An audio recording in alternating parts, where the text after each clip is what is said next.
Hey everybody, welcome back. This week we're going to discuss free will. I have a new thesis to propose for you.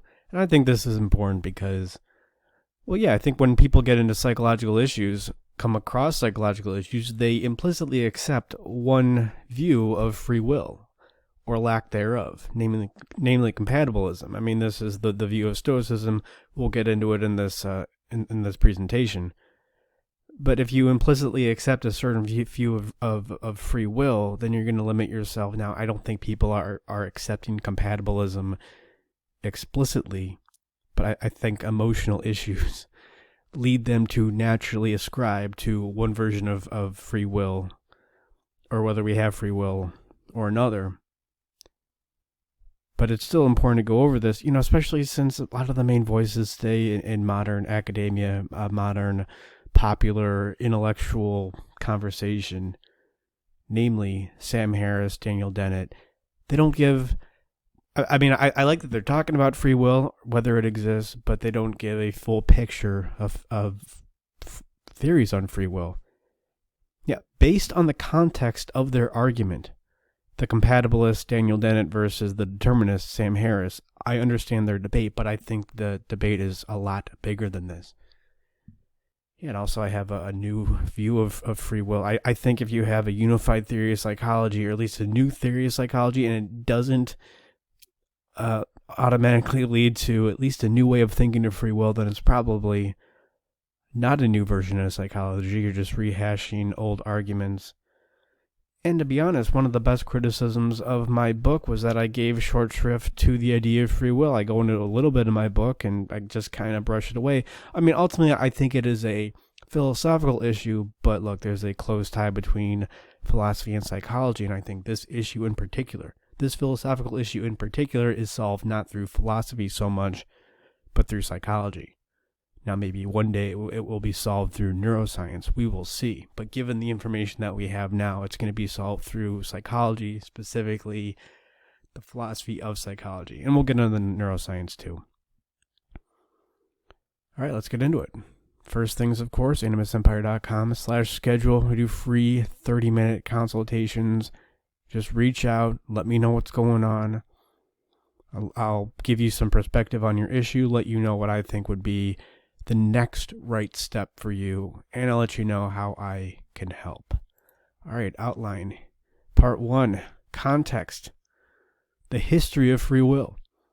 Part 2, we'll go into the neuroscience of free will and how that applies, or, not to tease ahead too much, but really doesn't apply right now. I only bring this up really because Sam Harris made this really popular in his book on free will and how he keeps talking about it. This one specific experiment. Well, not the one experiment, but it's been replicated so many times in a lot of different ways, using different ways of measuring brain activity, that you really can't talk about free will now without talking about the neuroscience behind it. And then part 3, the solution to the problem. And then part 4 will be the conclusion. And I'll offer my theory of free will. I'll give it a new name. It's going to be a lot of fun. Now, if you're OG Animus Air listener, then you've maybe heard some of these points, but fear not. I'm going to tread into new, perhaps open, dangerous, murky waters here. So, fun for everybody. Part 1, the history of free will. Well, I think it's difficult to talk about free will without first talking about the story of Oedipus.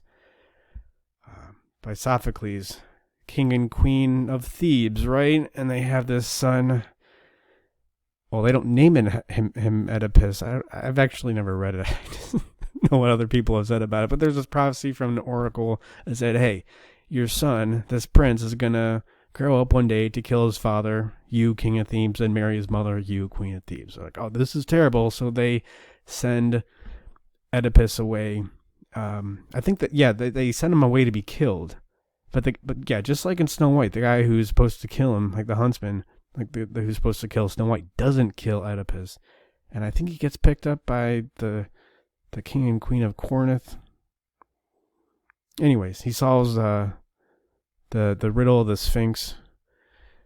What is born on 4 legs spends the middle of his life on 2, and then the end of his life on 3.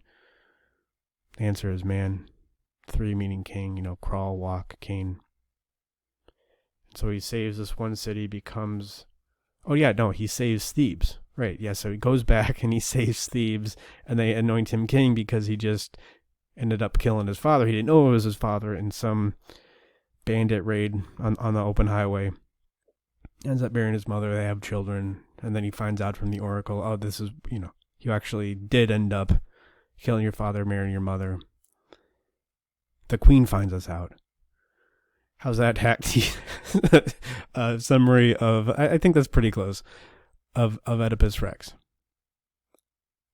And so we always talk about fatalism and how it is portrayed well in this story of Oedipus. But I think if we look at free will from a more correct perspective, I'm not going to say this is the complete perspective. I think there may be new science that comes out, and I will openly admit that I may not have a full picture about free will. I don't think anybody really does.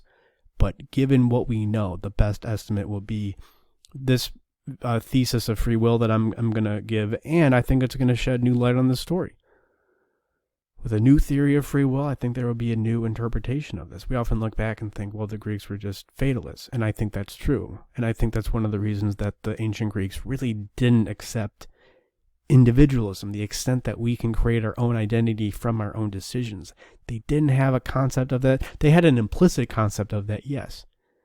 But I really think it took Christianity to introduce the idea of free will, or some idea of free will.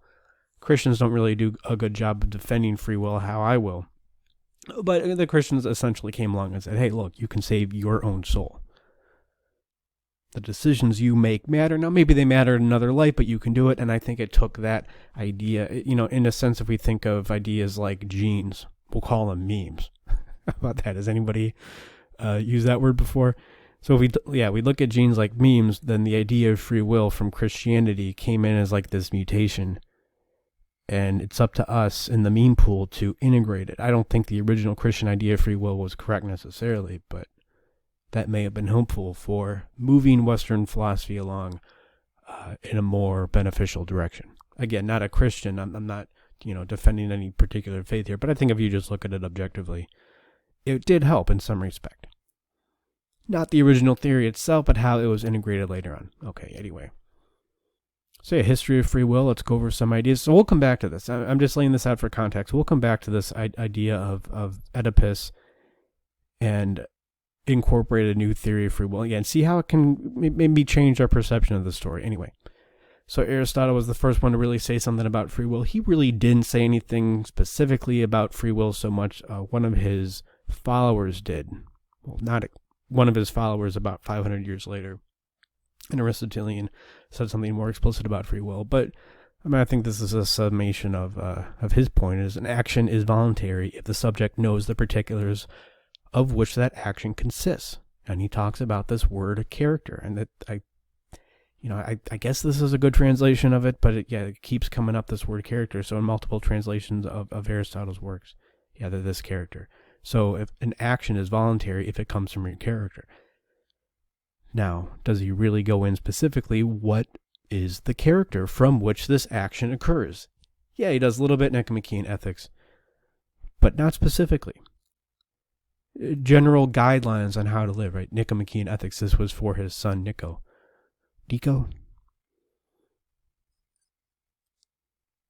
And also he talked about the logical fallacy of reaffirmation through denial. Now, he did not apply it to free will, but reaffirmation through denial says you cannot use a concept, you cannot deny a concept in a sense and use it to defend your denial of that concept. So the classic example is denial of existence. You cannot deny that existence exists, because in order to do that, you need to rest on the premise that the words you're using to deny existence do exist. The words are man-made, but that once you say them, they're part of existence. Even more palpably if you write them down. So you can't say existence exists because you're relying on the idea that existence exists to say that existence does not exist. Am I losing myself here? Same thing with the law of identity, famously purported by Aristotle. Again, you cannot say that A is not A.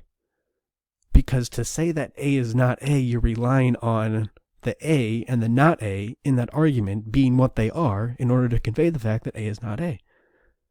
Existence must exist. The law of identity must exist if we are going to go forward. Now, he didn't apply this to free will, which we're going to get to later. Other philosophers did. A non-Aristotelian did, to tease ahead. But we can use some of these laws of logic to go, man, what if you said that free will doesn't exist? Are you, in a sense, invoking free will to deny free will? Perhaps. We will get into it. Next theory of free will that came along is from Stoicism. This is Chrysippus. That is not a picture of Chrysippus. That's Daniel Dennett. Just as a way of saying, if you're in academia, if you're in psychology, if you're in philosophy, and you think about free will, chances are you are a soft determinist, which is what the Stoics were also called compatibilism. It's called compatibilism because they're trying to make compatible the idea that free will exists with reductionistic materialism. How do you make those two compatible? Well, you say that the world is fated, but we can decide our reaction to it. This is the most prevalent view of free will implicitly. Now, if you ask people what their view of free will is, their explicit view is going to be something different. But implicitly, how people act, and especially when neurosis in the clinic, it is when people implicitly accept the idea of compatibilism. The world is going to be what it's going to be. I can decide my reaction to it. I can, quote, grin and bear it, as it says there. That's not a quote from Stoicism. That's just how it's often summarized as. And it ultimately did become the view of Christianity, not initially, but through Augustine and through other people that we're really not going to get into. I mean, there's this huge, we could go this huge deep dive into free will and the history of it. I'm just going to give you the main points here to set up the context for my argument for a new thesis on free will. Yeah, grin and bear it, and also it's like not eating your cake and not having it too. So the world is fated, but you're still responsible, in a sense. Now, this seems silly, and I think when you ask most people, they say, yeah, this can't be true. But and how does this work? I mean, you really have to change the definition of what it means to be responsible, right? I mean, that's compatibilism. I mean, really, the conflation, the Aristotelian criticism of this is that really what they're doing is they're conflating what is up to us and what is voluntary. I mean, those may seem similar, but they're two different things. Animals make voluntary choices, but is it really up to the animal? Do we say a dog is morally correct for if he goes after food? I mean, that is, in a sense, a voluntary action, but we don't hold morality to dogs as we view their choices, if we want to use that word in a different light. And by the way, this is what Sam Harris is arguing against when he's arguing about free will with Daniel Dennett. Just to make that clear, Daniel Dennett is not a libertarian, small L, not the political philosophy, which we'll get into. So again, the context of the debate about free will, I think, is limited, and I think it limits the debate necessarily. All right, let's jump ahead 2,000 years.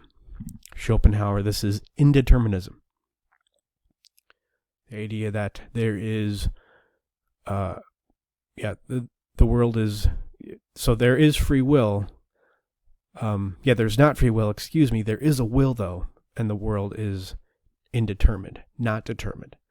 So there's this will that exists, it is indirect, it is irrational.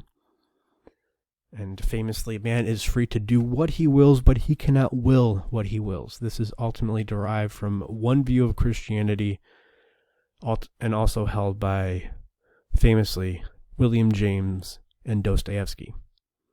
We have free will. So this is a great phrase to bring up if you're at a cocktail party and you want to look really smart. We have free will, but we do not choose the will. It comes from an Epicurean swerve. Just random events, and that is where the will comes from. And we can choose, I guess, either to accept the will or not. No, I think in indeterminism, the will wills you. You have no idea where it comes from. You just have to take it and go with it. This thing perhaps beyond nature. I mean, that's how it can be derived from Christianity, right? This thing beyond nature wills us into taking certain action, but we are not in charge of the will. That is indeterminism. I'm going to summarize this all later. And then Marx. This is mechanistic determinism, hard determinism. We are just atoms in the void. This was originally, so this view of free will was originally promulgated by the Animus, Democritus. It said we are atoms in the void, just everything is billiard balls in the table of life just knocking into each other, and you are completely determined by, well, as Marx would say, your economic, socioeconomic upbringing. This is how he got the term polylogism. There's different views of logic from different social classes. So if anybody says, well, you can't think that because you're you can't think that. You do think that only because of your upbringing, or because of your race, or your sex, or, now who knows how many there are, your height, where you grew up in the country. That is your white male perspective. That is Marx's polylogism. He would say, to any critic of communism and his ideas, he would say, oh, that's just your bourgeois logic. You only think that because of how you were raised. Right? We're just atoms in the void, dust in the wind. Oh, we are atoms in the void. Epicurus. Now, he doesn't really say anything specifically about, he doesn't have a theory about free will, but this is famously now the first instance of a refutation to determinism. And essentially what he was doing is he was applying the reaffirmation through denial to the view of free will. So if a determinist says that we are all determined, we don't have free will, well, there's two ways that is reaffirmation through denial. Okay, well, something in you determined what you said, determinist. This is Epicurus talking to a determinist, hypothetically, of course. So what you just said, your view that determinism is real, it was caused by something in you, and that was caused by something else, and that was caused by something else. So ultimately, we need to get it to some kind of argument. We need to get to you making some kind of argument in order for you to at least assert that determinism is true. If determinism was true, why would you say anything? What would be the point? If it was all determined previously, I mean, that's the point of an argument, essentially saying, hey, here's this idea that I have. But if you can't say that, what's the point of having an argument? Let's go home. I mean, this was my short shrift refutation of determinism in my book, Man's Guide to Psychology. And just wanted to just lay that issue to rest and let the reader know that, in this book, there is something called free will. Now, it may be limited. We'll get to it with my new thesis on free will. But we do have it, at least to some extent. I mean, what's the point of having an argument if determinism is true? And then if determinism is true, then I didn't choose the cause of whatever my view is. So I'm going to respond to your cause in a certain way, to your argument in a certain way, then you're going to respond to my argument in a certain way. If it's all going to happen anyway, then what's the point? Let's just go home.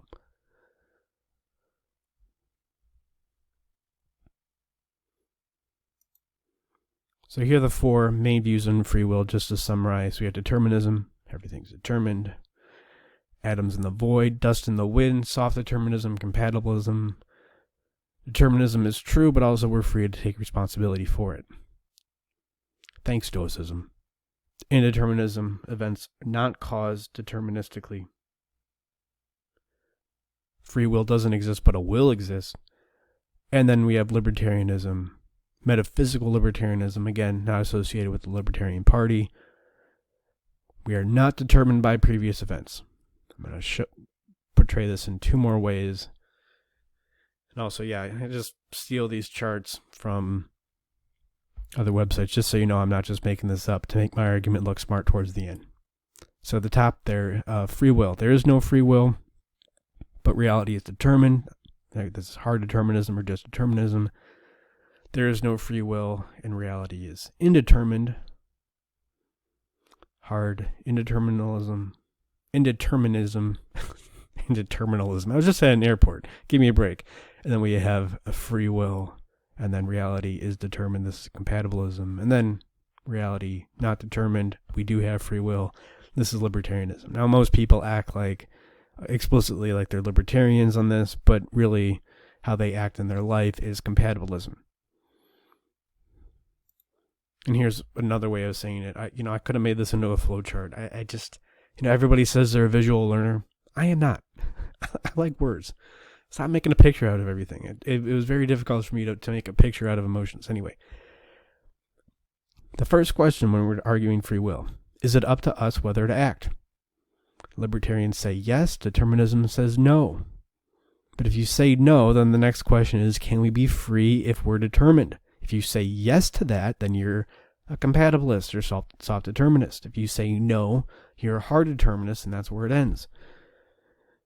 But what if you say yes, you're a compatibilist? Then there's two directions you can go with. You can go the road of causality exists, or free will exists. You can't have both. Well, we'll get into how you maybe can't have both. And it's maybe not the best argument, but you can make an argument for it. And I would argue it's at least better than the determinist argument. Okay, we'll get to it. Next slide, I think. So if you're a compatibilist and you think that causality exists and not free will, then hard determinism, all right, you end up there again. But if you think that free will exists, not causality, then that's indeterminism. What's missing here? May indicate where my new theory of free will is going. I mean, I already said it a few times, but whatever. I'm going to try to pretend like there's an air of mystery to this presentation. So you got to keep listening.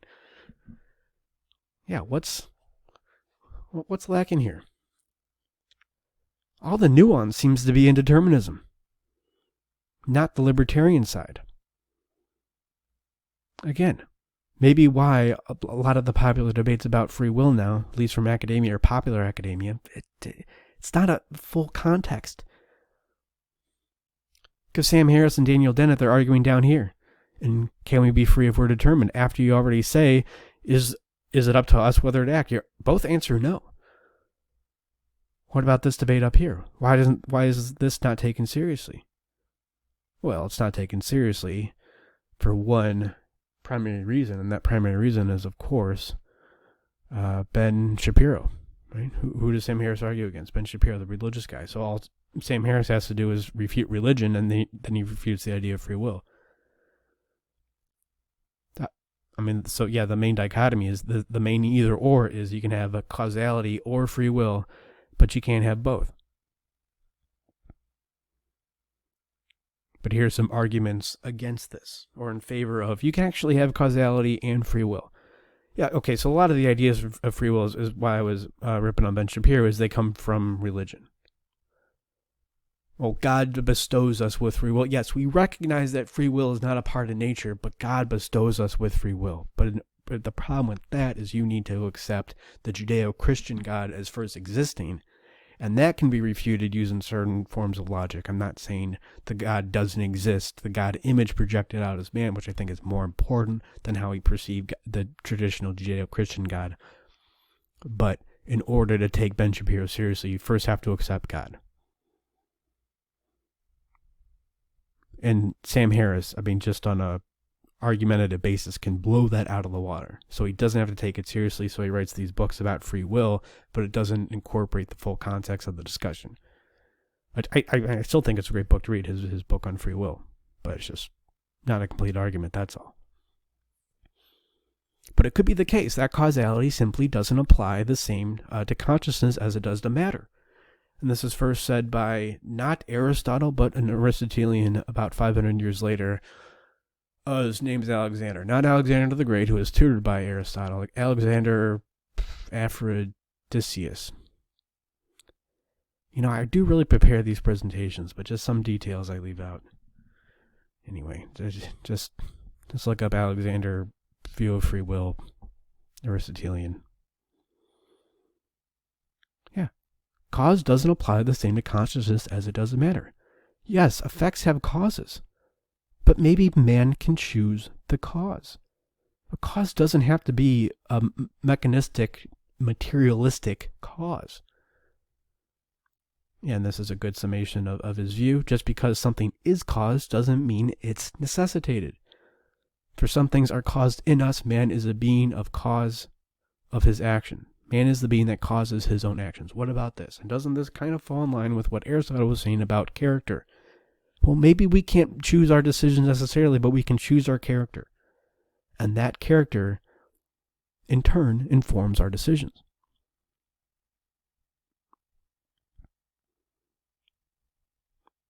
Now, I don't think this is the best argument, to be fair. To give determinism a fair trial here, I do not think this is the best argument. But I think the arguments against determinism, namely at the Epicurean arguments, that it is ultimately self-refuting, are so damning to determinism that we must accept some kind of libertarianism. Also, the arguments against soft determinists, the compatibilists. Look, you're just changing the word responsibility in the argument. I mean, that's equivocation. Using the word responsibility to mean two different things. I mean, that is a bald-faced logical fallacy. Now, I understand how people think, well, this, what? All you are is just changing the question around. I understand that. But it is less of an error than the error that the determinists make, even the compatibilists make. I mean, I think there are these questions here that we don't have full knowledge of. The very similar argument is what caused the universe. Now everybody says the Big Bang. I do not think that the Big Bang caused the universe. Now, maybe it could have. I don't know for sure. I think there's a lot of doubt around here. But I think it is more logically, scientifically correct to say the universe was simply always here than to say the universe came from nothing. Which is all just theory based on math anyways, not observation. I nothing against the theory of the Big Bang Theory, but I just think it's easier to refute that something came from nothing than it was just always here. Now, do I really think ultimately that the universe was always here? No. And I understand that the universe is moving away from itself, is expanding, redshift, blue shift. But I think it's more simple, even if it's incorrect, to say the universe was simply always here. What caused the universe? I don't know. And then you go into the infinite regress of, well, maybe God caused the universe. Okay, but then what caused God? We may get into some of that infinite regress problem with free will here. So we need more knowledge. So where do we go when we need more knowledge and want to look smart in psychology and philosophy? As we go to, of course, neuroscience. Now this is mentioned in Sam Harris's book as proof for determinism. Well, you'll see what it's really proving and what Benjamin Libet, yeah, that's Libet, not Libet, is really saying. So this is originally from 1993, although this experiment's been done a bunch of different times in a lot of different ways, using a lot of different measuring techniques. And what it is essentially measuring here is a brain activity before a decision is made. So, again, it's done a bunch of different ways, but I think in Benjamin Libet's, he had people move a hand or press a button, move their hand or press a button, and then he had people report when they made the decision of which button to press. Yeah, that was it. There were maybe 3 buttons, and they reported when they decided which button to press, but they were hooked up to something measuring brain activity.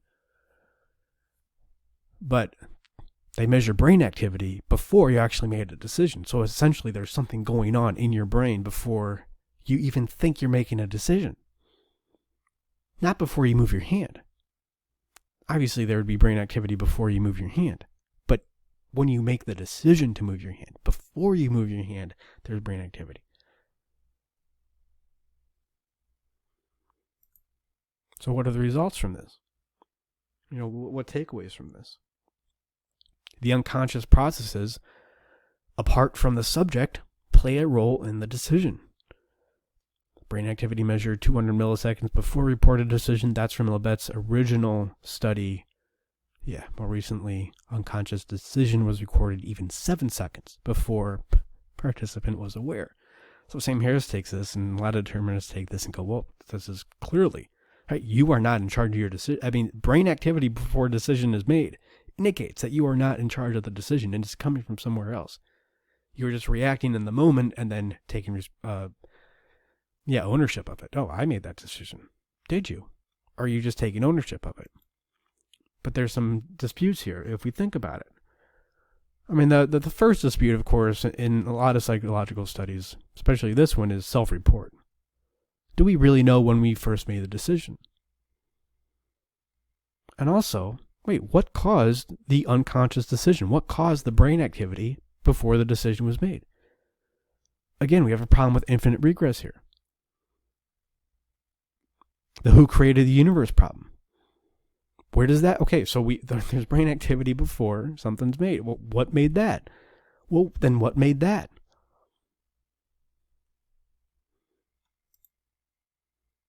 And the other problem is everybody agrees. The determinists, of course, the determinists agree with this. They're the first ones to parade around Lebet's experiments. Now, Lebet was not a determinist. I think he was a compatibilist.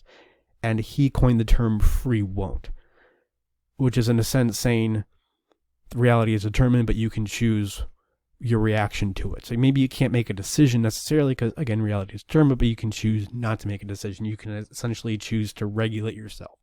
But the determinists were the first to parade this around, saying, well, this obviously is everything that we've been saying. There's something outside of you that makes a decision before you do. But also the indeterminists could agree. I mean, what is a decision before we actually make a decision, right? That is, we are free to act on our will, but we cannot will our will. So that decision that comes 200 milliseconds or 7 seconds before we make a decision, that could be the capital W will. The Epicurean swerve, pinkies up, cocktail party looking smart. The compatibilists can agree with this. Right? That's what Lebet was. Free won't could be form of taking responsibility for processes over which we have no control. That is exactly what soft determinism, compatibilism is. But the libertarians can agree with this, right? Where does the unconscious decision come from? Why could that brain activity before the explicit decision, the decision before the decision, how could that not be character? The Lebet experiment that everybody parades around here essentially solved nothing. And we are really mentioning this just to say we're not going to solve this with neuroscience, with hard science, at least not yet. Maybe one day when the technology is there. But right now we just don't have the technology for it. We don't know. We need to solve this philosophically. Now, again, I totally admit that maybe one day we'll have the science to do this. It'll be science so advanced we can't imagine it. Like I always say, like Thomas Jefferson imagining the internet. It's just too many layers removed of what our current science is. I just don't think we can have a conception of it. Nanobots may be an indication of where it's going. But until then, we need to be philosophical about it. So let's get philosophical about it. Part 3 will be the solution. Yeah, the solution. Excuse me. So the solution is there's a cause before a cause. Reality is, we can have free will and causality if we just say that, well, causality works different on human consciousness. Now, one word that keeps coming up with people who are libertarians and think that cause and effect does work differently with consciousness is focus. Yeah, focus. But focus on what? We need to focus on that thing in charge. Everybody agrees that there's a thing in charge. If we are going to choose to focus, we need to focus on the thing in charge that may be also in charge of the focus. So what about emotions? Right? What about emotions? Why are emotions never brought up in the context of the free will debate? Even though the main a huge takeaway from 1950 to 2000 and psychological research is we do not have action without emotions. That's one takeaway, and the blank slate is preposterous. So if we're talking about action, if we're talking about making decisions, let's look at emotions. I mean, this has been the elephant in the room of the free will debate up until now. And nobody talks about it. Well, why? I mean, we'll get into that. Isn't it obvious why nobody talks about emotions? I mean, what's the theory of emotion? How do people talk through emotions in a concrete way? I mean, define them and saying exactly what they are and how they work. I mean, that doesn't exist.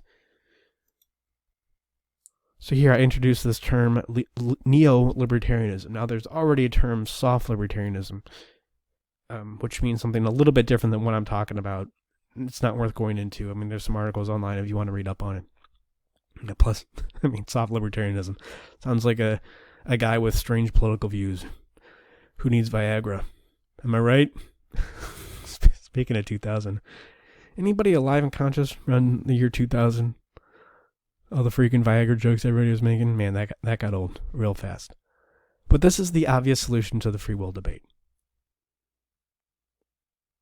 That emotions are the thing that we need to focus on. And I would argue if you look at emotions correctly, it is the thing that, in a sense, determines our focus. So yeah, my definition of it is man is free of choice. He has free will, but it's limited by certain genetic factors. Again, going back to the blank slate, that's kind of preposterous at this point. And to the extent he focuses his mind on the mechanism behind which action is possible, namely his emotions. But what if you go to, psychology and you ask them, psychology in general, and you ask psychology, the great god in academia of psychology, what is an emotion? All you do is get hemming and hawing, give you 9 different examples of emotions and say, well, nobody really agrees. Let alone a view of specifically how emotions work and how our decision applies to emotions, and then how emotions affect our decisions and how we can use that information to make decisions. But there's been no delineation of emotion. I mean, the best up until now is just, here's a bunch of emotions. Here's a list of various emotions with some vague, emotions are signals. I mean, this is ultimately, I think, a Jungian, where people get this is from Jung. The idea that emotions are signals. He would say neurosis is a signal. Neurosis is telling you something specific. We say emotions are telling us something specific, but what specifically? We don't really know. I mean, look, I'll be honest. I mean, the idea of anger being a need or an injustice, I got that from somewhere. Forget who exactly. I have the citation somewhere. That was not my original idea. But the need to do what? And what happens if you don't use the anger to get a need met? And how does that affect your decisions? Right? I mean, there's a more nuanced view of the cause of the decision, the cause within us, as Alexander of Aphrodisias, I don't know, as Alexander the Aristotelian says. I agree, but let's just be more nuanced of what that cause could be.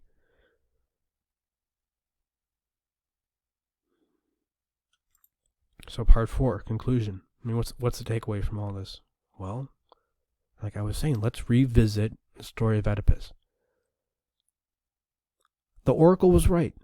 The oracle, I'm not disagreeing with the oracle. And we're always focused on Oedipus and how he was determined by the fates. But what about Oedipus's parents? Forget their names, the king and queen of Thebes. Everybody's focusing on Oedipus. What about their parents? What was their mistake? They avoided the issue.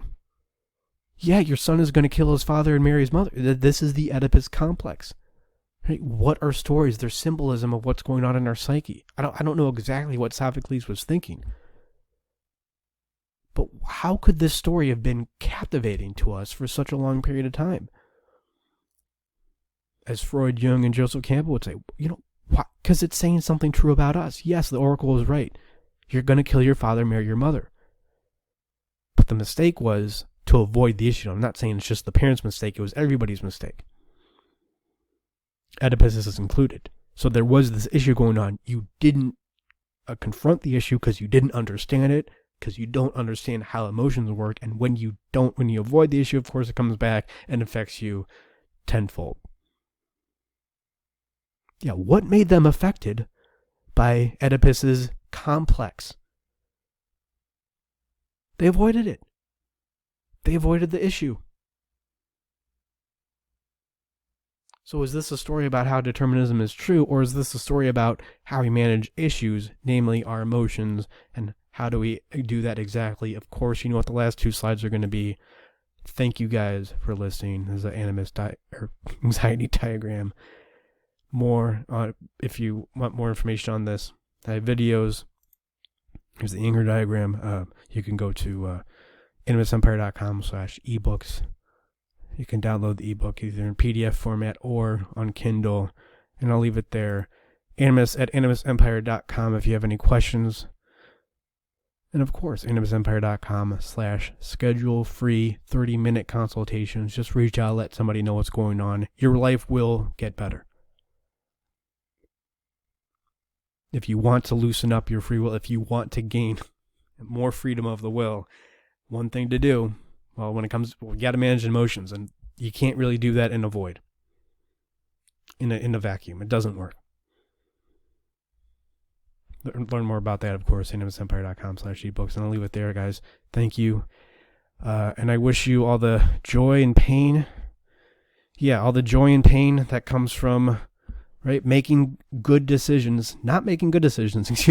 Not doing that, but instead managing your emotions, and so getting good at making decisions.